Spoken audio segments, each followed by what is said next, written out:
কথাগুলো কোরআন সূরা ইখলাসে বলেছেন, লাম ইয়ালিদ ওয়া লাম ইউলাদ ওয়া লাম ইয়াকুল লাহু কুফুওয়ান আহাদ। সুবহানাল্লাহ। আল্লাহ বলেন তার জন্য আল্লাহ কোন ব্যক্তিকে জন্ম দেন নাই এবং তাহাকে কেউ জন্ম দেয় নাই এবং তার বিবি নাই, স্ত্রী নাই।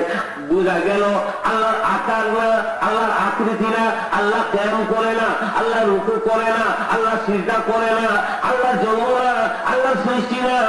আল্লাহ হলেন একমাত্র ইলাহা, আল্লাহ হলেন একমাত্র মাবুদ। নামাজ রোজা করা এগুলো হলো বান্দাদের কর্ম, আল্লাহর কর্ম না, ঠিক না? আল্লাহ যদি মানলে ঈমান নষ্ট হয়ে যাবে। আল্লাহ কিন্তু একটি আমল করে স্বয়ং পবিত্র কোরআনে 22 পারাতে তিনি বলেছেন, ইন্নাল্লাহা ওয়া মালাইকাতাহু ইউসাল্লুনা আলান নবী। জোরে বলো সুবহানাল্লাহ। এই আয়াতটা আছে কিনা কোরআনে বলছে? প্রায় বক্তারা যখনই শুরু করে এই আয়াতটা পড়ে, ইন্নাল্লাহা নিঃসন্দেহ আল্লাহ, ওয়া মালাইকাতাহু এবং তার ফেরেশতারা,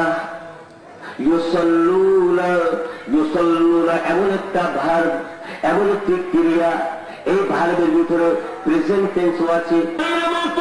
কারো বাণী যখন হইতে পারে না, আল্লাহর আমলের মতো কারো আমল হইতে পারে না।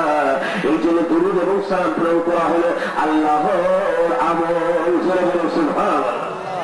তারপরে মহান রব্বুল আলামিন এই নির্দেশটা, দুরূদ এবং সালামের হুকুম, মা বাবা আত্মীয় স্বজন সমস্ত জগৎ হইতে বেশি ভালোবাসবে না।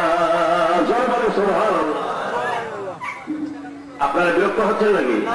বিরক্ত হলে ইঙ্গিত করে দেবেন, আমাকে ফুল স্টপ করে দিব।